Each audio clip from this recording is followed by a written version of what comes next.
Hello friends, welcome to my channel. So ఈరోజు అయితే మనం ఈజీ వేలో టమాటో రైస్ చేసుకుందాము. సో దానికి నేను ఒక బాండీ తీసుకున్నాను.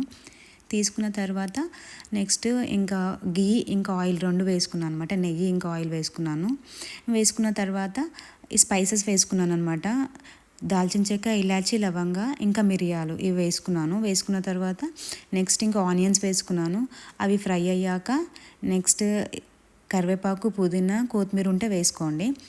ఇలా ఆయిల్లో ఫ్రై అవుతే ఏంటంటే మంచి టేస్ట్ వస్తుంది. సో అందుకని నేను ఆయిల్లో వేస్తాను అనమాట.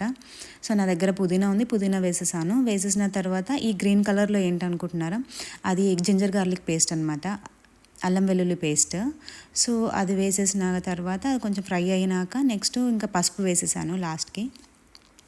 సో పసుపు వేసిన తర్వాత నేనైతే ఇక 4 టమాటోస్ తీసుకున్నాను. అవి జస్ట్ చేసుకొని జస్ట్ మిక్సీలో పట్టేసుకోవడమే, ప్యూరీ చేసుకోవడం. ఆ ప్యూరీ ఇప్పుడు వేసాను అనమాట. తర్వాత కలిపేసేయండి, కలిపేసి మూత పెట్టేసేయండి. ఇంకా అది ఉడుకుతున్నప్పుడే ఇంకా నెక్స్ట్ వచ్చేసి మనం ఇది కారం, ఉప్పు వేసేసేయండి. వేసేసి ఇంకా మూత పెట్టేసి మంచిగా అది ఉడకనివ్వండి.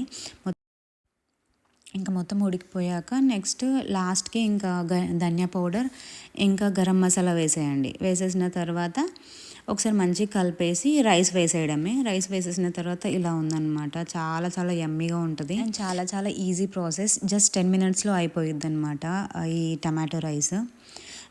పిల్లలు కూడా చాలా ఇష్టంగా తింటారు ఈ టమాటో రైస్ ఎలా చేస్తే. Thank you so much for watching.